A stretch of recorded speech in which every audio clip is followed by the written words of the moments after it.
مرحبا وسهلا حياكم الله. اليوم عندنا شرح طريقة تركيب القفل الذكي. مثل ما تشوفوا هنا أول يجي معاه مثل هذه الورقة. طبعا هذه الورقة يعطيك الأبعاد وين تضرب الدريل، وأيضا تجي معاه اللي هي الانستركشن. هنا مثل ما تشوفوا الأزرار اللي تريد تضغطهن علشان تضيف مثلا مستخدم، تضيف ادمن. خلينا نمر عليه. لو ضغطنا عليه الحين، طبعا الحين بابليك يعني يفتح اي شيء، ولكن لو بغينا نضيف مثلا مستخدم او ادمن فلازم نروح على نضيف هذا الادمن كي حاليا، فيحتاج نغيره.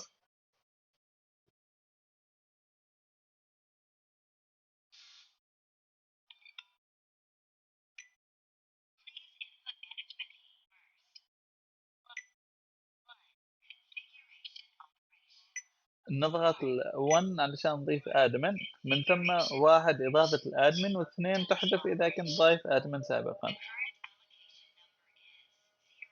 فالحين نضيف الاول،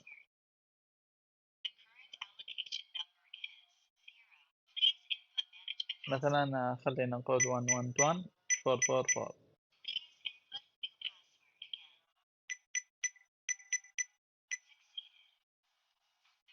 لو بغينا نضيف علشان بصمة،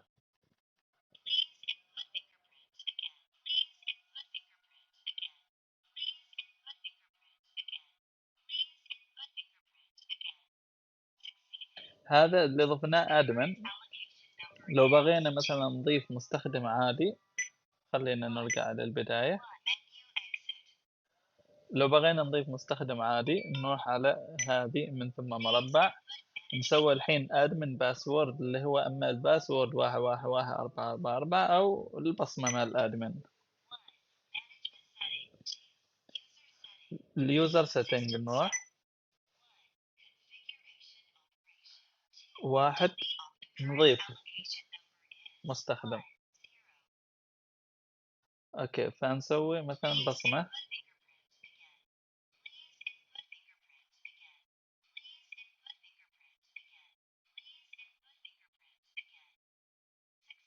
الحين عندنا مستخدم.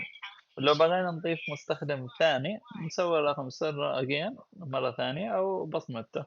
الحين ما نريد مثلا. لو بغينا نحذف admin ولا نحذف user فنفس الحالة نروح إلى نجمة مربع،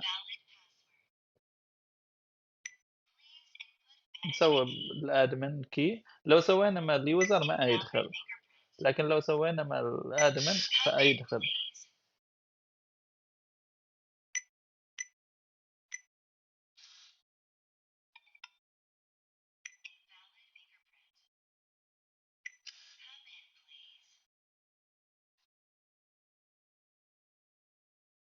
خلينا مثلا نحذف المستخدم،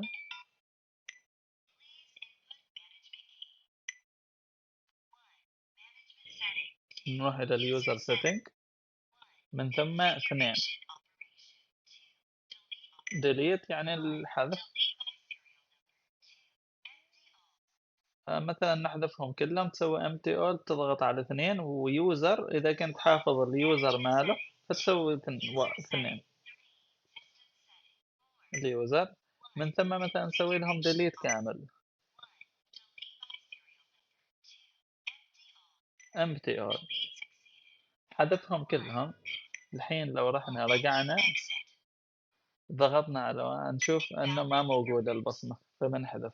الحين اذا نريد نربط الجهاز بالتلفون فنجيب تلفون، آه نفتح برنامج تويا سمارت مثل ما تشوفوا هنا، من ثم نسوي إضافة. طبعا قبل أن نسوي إضافة نروح إلى السيتنج،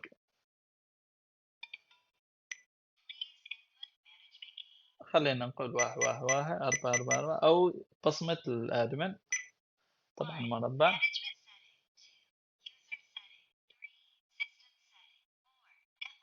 نروح على networking setting، نسوي على واحد. الحين نروح على التطبيق، نسوي علامة الزايد مثل ما تشوف هنا، نسوي add device.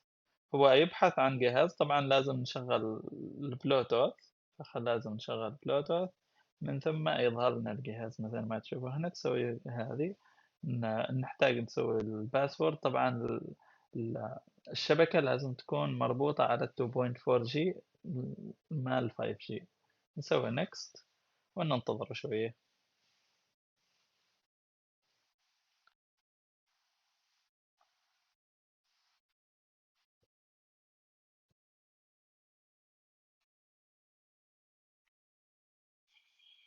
الحين خلاص ربطه، نقدر نغير الاسم لو بغينا، نسوي finish من ثم done. لو طبعا ممكن ان في هذا التطبيق ممكن نفتح الباب عن طريق الابليكيشن، ولكن لازم حد يكون داق الجرس. او انك مثلا ما تريد تعطي بس مستخدم اللي هو باسورد علشان يفتح الباب، فتسوي generate باسورد. ولكن لو كان حد مثلا انت طالع على الشاشة الرئيسية وكان حد ضرب الجرس،